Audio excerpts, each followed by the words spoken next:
Hi guys, Joe here, and welcome to 750 Gaming.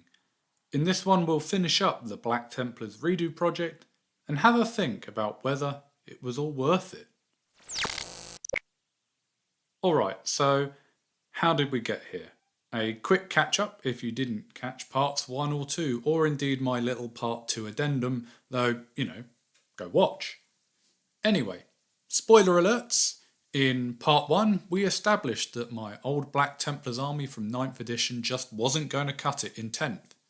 So we started our budget rebuild by converting a load of Stormcast Secateurs into Sword Brethren, and I also made a few extra characters too out of some of the leftover Stormcast Torsos, and sent them into battle alongside a Primaris Crusader squad proper. In part 2, we continued kit-bashing our way to character glory with yet more Stormcasty guys, as I'd happened to procure a bulk lot for cheap on the eBay machine. And then we raided the Leviathan box set Unwanted Sprues market for some Sternguard vets and a plethora of Infernus Space Marines, because there's no better way to purge the heretics and abhor all the witches in the galaxies of the 41st and 42nd millennia than with a healthy dose of fire. Having started again, pretty much from scratch, we finished up part 2 with 800 points of Black Templars for a capital expenditure of around £75, meaning my arbitrary 750 points for less than £100 was tick tick tick, and we were laughing away in bargain army land. But then it was addendum time. I realised I'd made a horrific rules faux pas, and that my Stormcast chaplain, who I'd resurrected for the sole purpose of giving my Infernus squad +1 to wound on their flamethrowers, wasn't actually able to do what I'd brought him back to life to do. But that's no matter. I had an idea, and I decided to roll with it. Our chap got strapped into a jump pack, and we ended up bringing our old assault squad back to life too. With a bit of love here and there, we now have some gnarly airborne guys about to hit hard and hit fast. And so that's how we'll start part 3. Once upon a time, these guys had all the fun loadout options of old 9th edition datasheets. Alas, no more. Hence why I'd retired them, being royally unimpressed by those jump pack intercessors in the process. But needs must.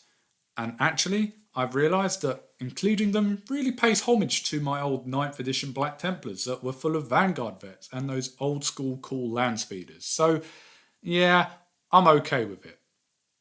But then I chose to do something really quite strategic and perhaps a little bit out of character. For me, impulsively, I got myself an Impulsor. Okay, so it doesn't sound particularly off the wall, but in my little corner of the internet I call 750 Gaming, and it really is a very little corner, I don't tend to play with too many vehicles. Considering 10th edition seems to be the edition of guns and vehicles, at smaller point scale they often feel a bit overpowered. If you're just starting out in this game and you've just got yourself a few basic battle line infantry units or whatever, and only an accidental bit of anti-tank if you got lucky, it just feels a bit off to park 200 points of big shooty toughness 12, 15 plus wounds fun on an objective and say, come on, do your worst. But, as we know, sometimes some things just work out.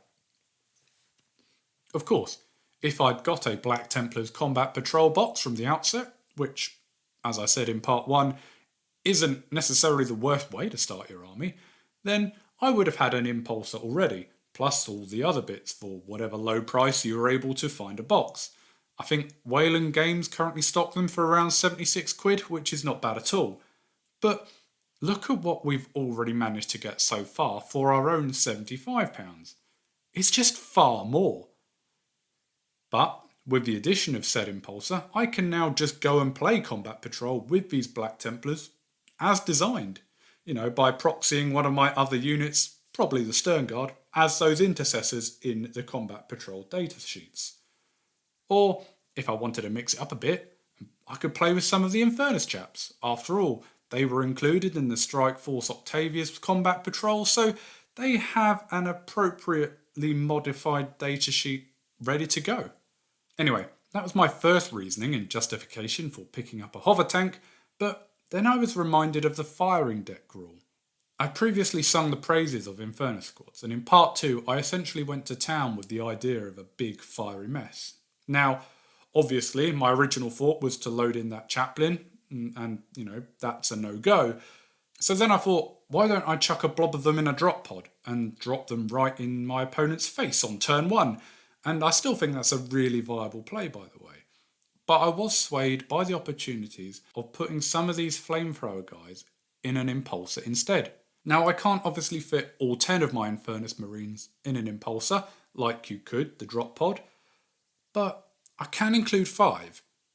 And considering I'm not going for a big blob of 10 guys with erroneous chaplain buff anymore, this feels like a good compromise. We're going to take the Sky Talon array. I don't see why you wouldn't. Ignore the anti-fly bit. We're just going for 8 shots here with sustained hits, aka exploding 6s, and we're going to take the Stormbolter sponsons. We get up all close and personal with Black Templars, so assume we're within 12 inches, half the range of the Stormbolters, and then that's another 8 shots. Take the multi-melter you're allowed as Black Templars, and hey, if you're within 9 inches, then that's getting d6 plus 2 damage, if you can get the wounds through. And then you've got the 5 d6 auto hits from the 5 Infernus boys sitting in the back. That's a lot of shots. And therefore, hopefully, a lot of hits. Yeah, okay, they're not particularly strong or armor piercing. It doesn't suddenly become an anti-tank tank, but it does feel like it's got a lot of weaponry. You get all your Pyre Blasters for Overwatch as well, with the possibility of the other guns. And you know what? You could kind of leave those 5 Infernus guys in there all game and just run round with a better version of the Sororitas Immolator. But yeah, at 85 points for a Black Templars Impulsor these days, it feels pretty good, as long as the price is right.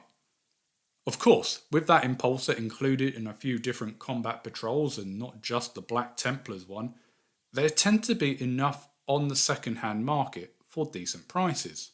Often around 30 quid, say, which is pretty good. I, however, found one for 25, new and on sprue. Thank you very much. Now, as mentioned, considering we can only fit 5 Infernus chaps in said Impulsor, and as we now have some new but old but new flyboys in the army, we're probably going to drop the other 5 Flamethrower Marines to give us a flat 900 points. Why?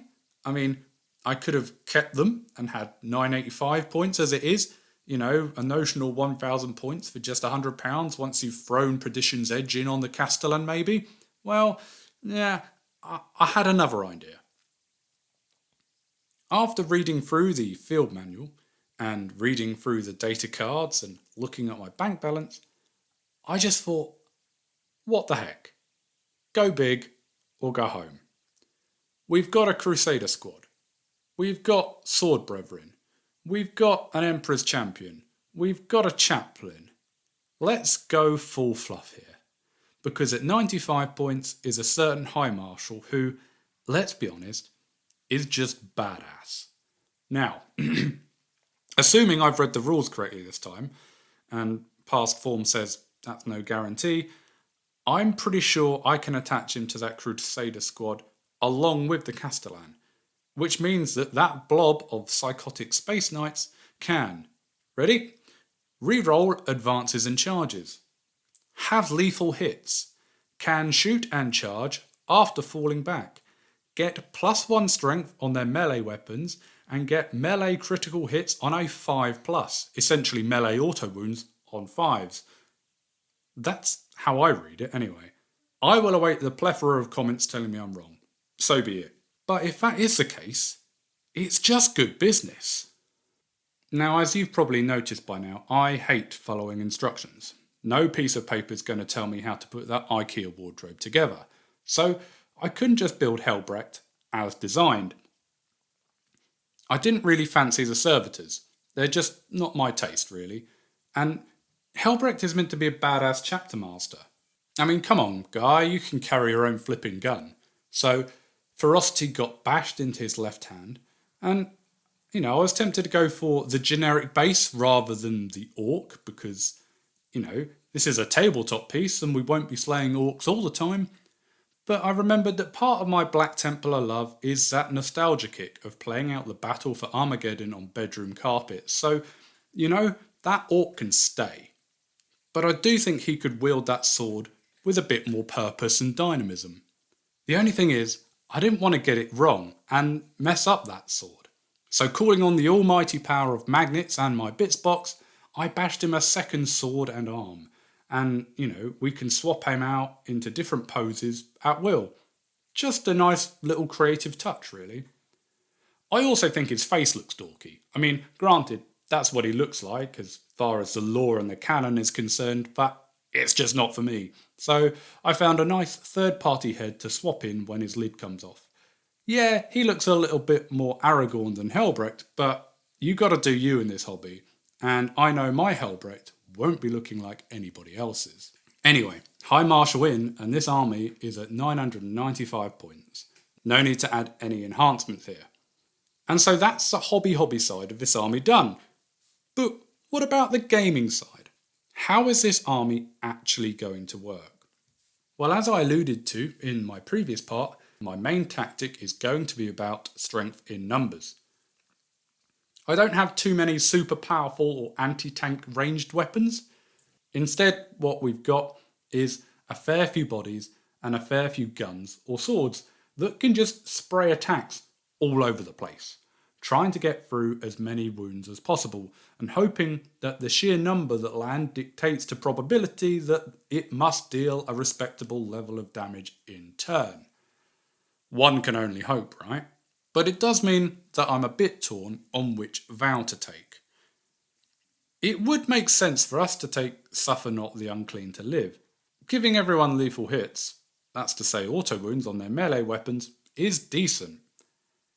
It means all the shooty or fire spraying chaps that don't have specialist or strong melee weapons have a chance of getting a number of wounds through with just their generic close combat weapons, by rolling those sixes, obviously.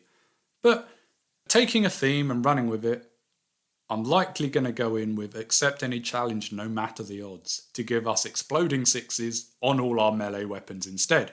And of course, the one unit that could really buff is our fully loaded out Crusader squad. As mentioned, provided I've understood the rules correctly, no guarantees of course, then we've already got those lethal hits included from the attached Castellan. And because of Helbrecht's Crusade of Wrath, they now activate on 5s as he makes critical hits. Now land on 5s, which is a good start. Of course, if we take accept any challenge, those sustained hits also now activate on those 5+ critical hits. So, exploding 5s as it were, and of course, all non-auto wounding attacks, extra or otherwise, are going to be getting +1 strength from Helbrecht's Crusade of Wrath.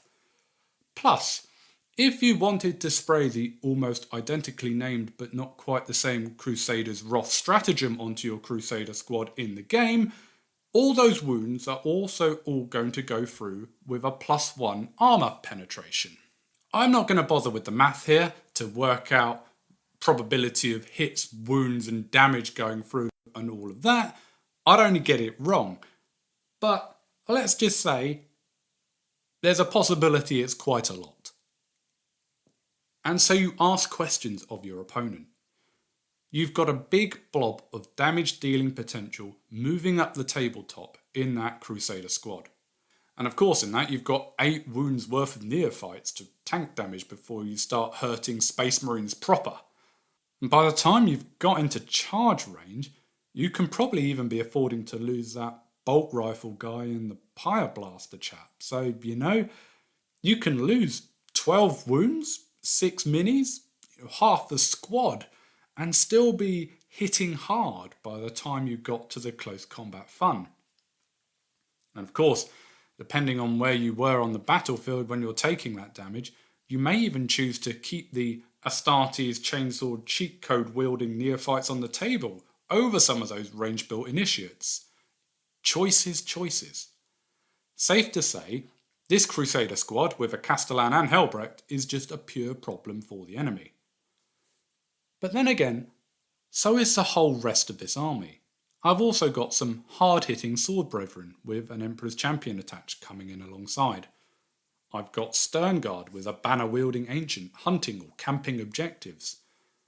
I've got some jump pack assault intercessors with a +1 to wound chaplain landing in the enemy's faces and causing havoc, drawing fire. And then of course we've got our flame tank. So how do you decide what you're going to focus on and take out first? I don't know. But until you do decide, we're coming in hot and we're coming in hard. And when you've finally worked out what to aim at, the chances are one of my other units is going to be causing problems somewhere else by then too. So there you go. We've got there. I finally finished my Psychotic Space Knights. My 1000 points of Black Templars are here and ready for the Eternal Crusade. Was it worth it? Oh yes. I worked out I spent around £126 rebuilding this lot. I also then worked out that if I'd bought everything officially, I'd have been looking at around £300 minimum, assuming I started with the Combat Patrol box, and more if I'd done it all separately. It's been a bit of a labour of love, and the goalposts have moved several times in the process, but I'm really happy with this outcome. I learnt a lot, and both my painting and modelling improved over the course of this project, but I'm also glad it's over. For now. I mean, I've got 5 Black Templars Infernus Marines spare, and they now include the option to give that new jump pack captain a Thunder Hammer and Storm Shield again, so maybe that guy comes back out of retirement at some point, and I've theoretically got another 170 extra points going on here? No, anyway, we've got other things to move on to. Do let me know your thoughts in the comment section below. I'd love to know what you liked, what you disliked, what you'd do differently, and of course, let me know how wrongly I've read the rules again, and how none of this will work in the way I thought it could. Well, at least they look pretty. I've got a few more budget-friendly army lists and combat patrol ideas up my sleeve, as well as a few works in progress, so hopefully I'll see you for those next time. And as ever, thanks for watching. Let's go!